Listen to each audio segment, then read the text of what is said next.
මගේ යාළුවෝ හැමදෙනාටම සුබ දවසක්. ඉතින් මම මේ අපේ සිංහල හින්දු අලුත් අවුරුද්දට ලෑස්ති වුණ හැටි තමයි මගේ කෑම මේසේ හදපු හැටි තමයි මම මේ වීඩියෝ එකෙන් ඔයාලට පෙන්නන්නේ. ඉතින් මට වීඩියෝ එක දාන්න නම් ටිකක් ප්‍රමාද වුණා. ඉතින් අපි බලමුකෝ මම අවුරුදු කෑම මේසේ සරසන්න කොහොමද කැවිලි ටික හදාගත්තේ කියලා. මගේ අවුරුදු කෑම මේසෙට මං ඉස්සරවම හදන්නේ ආස්මී. ආස්මී ඉස්සරවම හදන්න හිතුවේ ආස්මී ටික අපි නැවතත් බැද ගන්න ඕනේනේ. වට දෙකක් බදින්න ඕනේ. මොකද ආස්මී ලස්සන පාට එන්නේ දෙවෙනි වටේ බැද්දාම. ඉතින් දැන් මම ආස්මී ටික මෙහෙම යොදාගෙන අතින් තමයි වක් කරන්නේ. මොකද ඉස්සර අපේ ආච්චි අම්මලාත් අතින් තමයි ආස්මී වක් කෙරුවේ. මටත් පුරුදු ඒ විදිහට. ඉතින් මට අතින් වක් කරන එක තමයි ලේසිම. ඉතින් මම මගේ ආස්මීක හදලා මේ විදිහට දෙකටත් නමා ගත්තා. මගේ ආස්මීක පොඩ්ඩක් පැත්තක් දුඹුරු පාට වෙලා වගේ තියෙනවා. එහෙම වෙලා තියෙන්නේ මගේ ලිපේ ගින්දරේ පැත්තට චුට්ටක් වැඩි.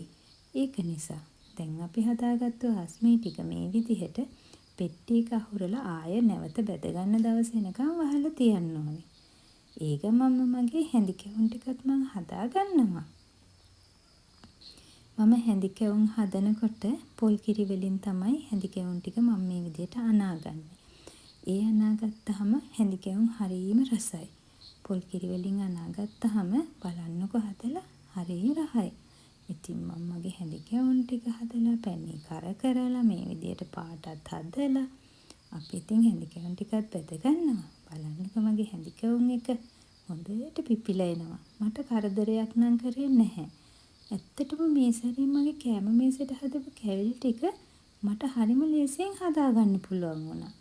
කොකිස් ටිකත් මම මේ විදිහට හදාගන්නවා. මහා ගොඩක් කැවිලි ಜಾති මං හැදුවේ නැහැ. ඒ කියන්නේ මම දැන් හදන වර්ගේ තියෙනවනේ. වර්ගෙන් මං ගොඩක් හදාගත්තේ නැහැ. එක වර්ගකින් කැවුම් ගෙඩි 20ක් අන්න එහෙම හදාගත්තේ. හරි පොඩි ප්‍රමාණයක් හදාගන්නකොට අපිට හරි පහසුයි. ඇඟට මහන්සිත් නැතුව ඉක්මනට අපිට ඒ ටික කරගන්න පුළුවන්. ඉතින් මම කොකිස් ටිකත් ඒ විදිහටම හදා ගන්නවා. මට කියන්න ඕනේ මම කොකිසුත් වට දෙකක් බෙද්දා. එතකොට තමයි කොකිස් හරිම රස වෙනවා. ඒ කියන්නේ කොකිසුත් එක වටයක් බෙදලා කන්න පුළුවන්. එනට වට දෙකක් බෙදලා බලන්නකෝ. අලුව ටික නම් ඉතින් මං තුනී කරන එක තමයි ඔයාලට පෙන්වන්නේ. මොකද ඉතින් අලුව පිටි බැදලා ඒ කරන ඔක්කොම පෙන්වන්න ගියේ නැහැ ඉතින් මම. මේ විදිහට කැරට් ටික කපා ගන්නවා තමයි පෙන්වන්නේ. මොකද වීඩියෝ එකක් දික් වෙනවනේ එතකොට. ඒක නිසා ඉතින් මේ විදිහට කරේ. හැබැයි ඉතින් අලුවා හදා ගන්න ටිකක් අමාරුම කෑමක්නේ. පොඩ්ඩ ඇත්තම් වරදිනවනේ. මගේ අලුව ටිකත් හොඳටම හැදුනා. මම ඒක තමයි කිව්වේ. මේ සැරේ මගේ අවුරුදු කෑම මේසේ කැවිලි ටික මට වදනම් දුන්නේ නැහැ. හොඳට හැදුනා. ඉතින් දැන් වැලි තලපේකත් මම මේ විදිහටම හොඳට පොඩි කරගෙන පිට්ටු එක මම මේ විදිහට හොඳට හයි වෙනකන් හැඳි ගා ගන්නවා. ඊට පස්සේ තමයි මම මේ විදිහට තුනී කරන්නේ. මම ඇත්තටම වැලි තලපේකට ගොඩාක් පැණි දාගත්තේ නැහැ. හේතුව මොකද අවුරුද්දට ඉතින් පැණි රහ වැඩිනේ. ඒතකොට ඉතින් ගොඩක්කොටම පැණි දාගත්තාම අමාරුයිනේ කන්න. ඒක නිසා මම ඉතින් ටිකක් ගහන්න පැණි දාලා මේ විදිහට හදාගත්තා. ඒකත් හරි ලස්සනට තිබුණා. දැන් ඉතින් මුං ඇට කැවුම් ටිකත් ඔන්න බදින එක තමයි පෙන්වන්නේ. ඒකත් හරි ලස්සනට කහ පාටට තිබුණා. මට ඉතින් ගොඩාක් ආසයි තුන මගේ කැවිලි ටිකට නම්. දැන් ඉතින් කොණ්ඩ කැවුම් ටිකකුත් මං හදා ගන්නවා. කොණ්ඩ කැවුම් ඉතින් ටිකක් අමාරුයිනේ හදන්න. ඒ වුණාට මට නම් ඒක අමාරුුනේ නැහැ. මං ඉතින් හැදුවා. කොණ්ඩ කැවුම් නැත්තම් ඉතින් කෑම මේසේ ලස්සන නැහැ කියලා ඉස්සර මට මතකයි අපේ අම්මලා කියනවා. ඉතින් මං හිතුවා කොණ්ඩ කැවුම් ටිකත් හදමු කියලා ඒකින්ද. මහන්සි කියලා නැතුව ඉතින් ඔන්න කොණ්ඩ කැවුම් ටිකත් හැදුවා. ඒ ටිකත් හොඳටම තිබුණා. දැන් ඉතින් කොණ්ඩ කැවුම් හදලා මම නැකත එනකොට නැකතට කිරි ටික උතුරවන බලන්නකො මං කිරි ටික උතුරවන විදිහ. ඒක මම දර දාගෙන කිරි ඉතිරෙන්නේ නැහැ. මේ විදිහට පහන් තුනක් තියලා ඒකට තිර දාලා තිර වලින් තමයි මම ටික උතුරව ගත්තේ. ඉතින් මේ විදිහට කිරි උතුරවනකොට හරිම පහසුයි.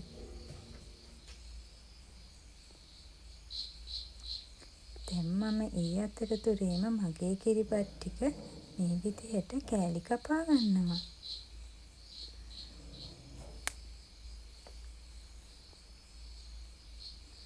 මෙන්න මේ විදිහට මම හොඳට කිරිබත් ටික හදලා තුනී කරලා අපි කෑලි ටික කපා ගන්න ඕනනේ. හරිම ලස්සනට ඉතින් මම ඔන්න ඒ වැඩෙත් කරගත්තා.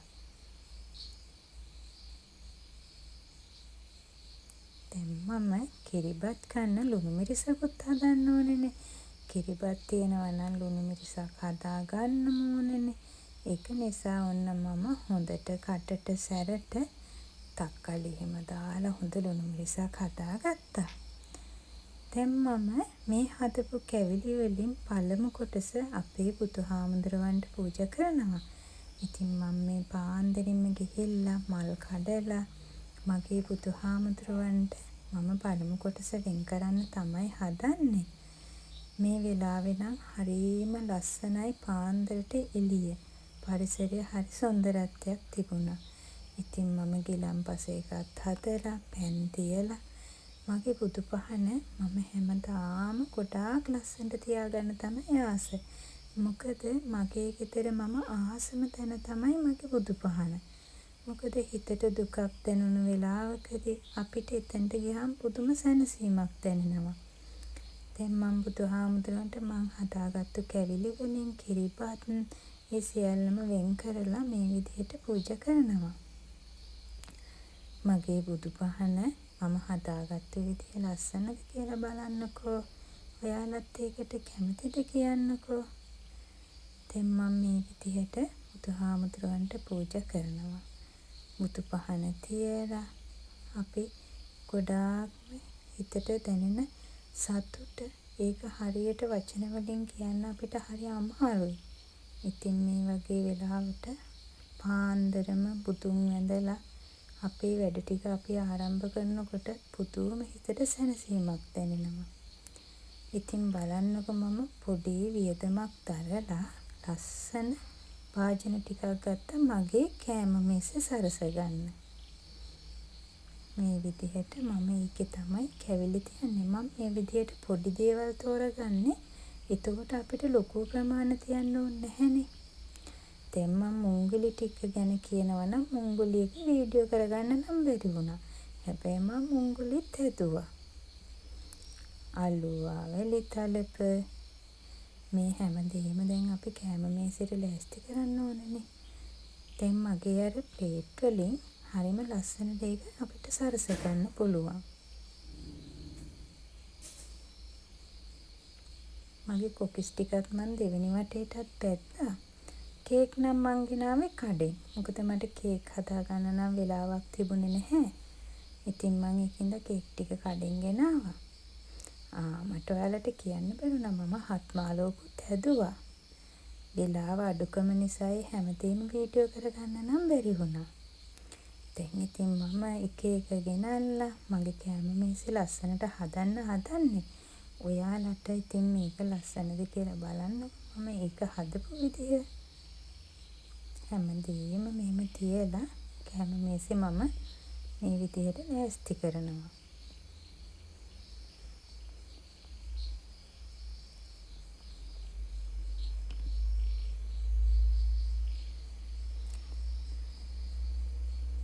දැන් ඉතින් අපේ නැකත් වෙලාව ටික ටික ලං වෙනවා. මම මගේ කෑම මේසෙට මෙන්න මේ විදිහට පහනක් තමයි ගෙනාවේ. ඒක ඔයාලට ලස්සනයිද කියලා බලන්න. මේ විදිහට මම පොඩි පහනකින් තමයි මගේ කෑම මේසෙ අලංකාර කරගත්තේ.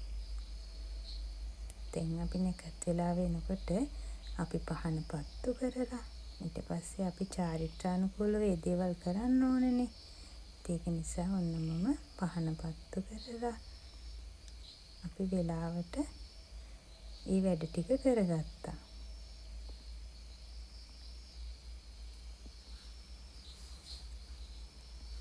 දැන් ඉතින් කෑම කන්න එපා අපි නැකතට.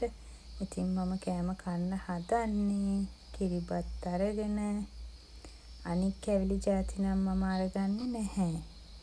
මොකද මම එහෙම ගොඩාක් එකට දාලා කන්න කැමති නැහැ.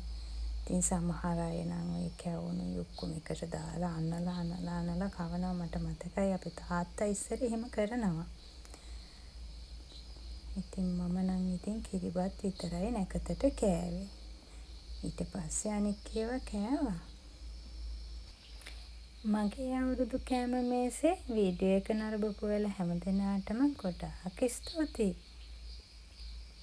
ඉතින් ඔයාලා සියලු දෙනාටම සුබ දවසක්. බායි.